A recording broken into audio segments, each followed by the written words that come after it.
મોહરમના તહેવારને લઈને પોલીસની તૈયારી. શાંતિપૂર્ણ માહોલમાં મોહરમનો તહેવાર યોજાય તે માટે બેઠક.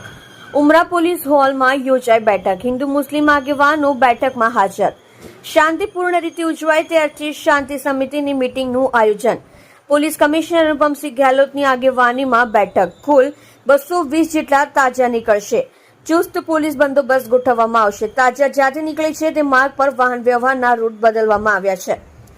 અસામાજિક તત્વો વિરુદ્ધ કાર્યવાહી કરાઈ છે. કેટલાક અસામાજિક તત્વો રાઉન્ડ અપ કરાયા. પોલીસ કમિશનરની અપીલ શાંતિપૂર્ણ માહોલમાં કાર્યક્રમ સંપૂર્ણ થાય. 17 તારીખના રોજ આપણા સુરત શહેરમાં મોહરમનો તહેવાર છે.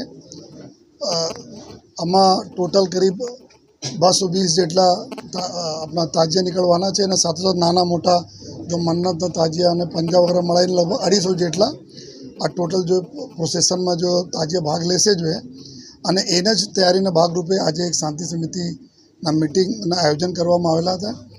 અમે તમામ આપણા કોમના લોકો, અમારા તમામ આગેવાનો, શાંતિ સમિતિના મેમ્બર્સ બધા લોકો અહીંયા હાજર છે અને સાથોસાથ જો એ બધા લોકો પોલીસ અને પ્રશાસન અને લોકો સાથે આગેવાનો અને લોકો સાથે મળીને ખૂબ સરસ રીતે આપણા તહેવાર જો પૂર્ણ થાય આ દિશામાં જો બી અમારી ચર્ચાઓ કરવામાં આવી અને સંપૂર્ણ રૂટ ઉપર આવતીકાલે એટલે 16 તારીખના રોજ આપણા કતલના રાતનો બંદોબસ્ત હોય અને પછી 17 તારીખના રોજ લગભગ બપોરે 4 વાગ્યાના આસપાસ આપણા પ્રોસેસન ચાલુ થાય અને રાત્રે પૂર્ણ થતા હોય.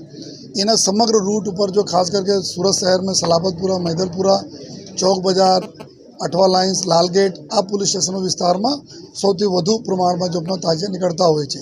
તો ટોટલ 10 ડીસીપી અને 26 એસીપી અને 300 જેટલા પીઆઈ અને પીએસઆઈ અને 4500 જેટલા પોલીસ અને હોમગાર્ડના બંદોબસ્ત મૂકવામાં આવેલા છે. જો સાથોસાથ જો 7 જેટલા ડ્રોન કેમેરાઓથી જો પૂરા નિગરાની રાખવામાં આવશે. જો અને સમગ્ર રૂટ ઉપર જો સીસીટીવી કેમેરા તે સજ્જ આ પૂરા રૂટ છે. ત્યાં અમારો પબ્લિક એડ્રેસ સિસ્ટમ બી છે.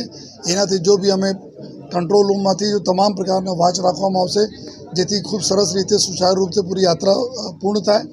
અને 900 જેટલા અમારા બોડી વન કેમેરાઓ છે જો પોલીસના અલગ અલગ જો એરિયામાં આપવામાં આવશે, જો બોડી ઉપર લગાવશે અને એના બી લાઈવ સ્ટ્રીમિંગ થતા રહેશે, રેકોર્ડિંગો બી થતા રહેશે.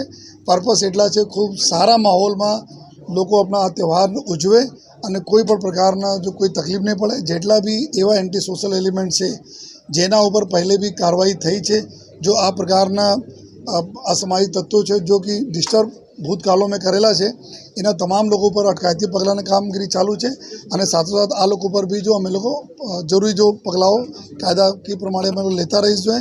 અને અમે બધા મેટ્રોના કામને લીધે બી અમુક રોડ કંઈ સકળાશ કંઈ બીજા છે એના બી સોલ્યુશન પૂરા થઈ ગયા છે. જો પૂરે અમે સુરત શહેરના લોકોને અમે આ બધા રિક્વેસ્ટ હું પણ કરું છું કે આપ આ ખૂબ સારી રીતે જો આ તહેવારમાં જે ગયા તહેવારોમાં ખૂબ આપના સહકારથી ખૂબ સરસ રીતે બધું પૂર્ણ થાય છે. આ તહેવાર ખૂબ આપના સહકારથી ખૂબ સારી રીતે કોમી ઇખલાસ સાથે જો આ બી તહેવાર સમગ્ર બંદોબસ્ત પૂર્ણ થશે.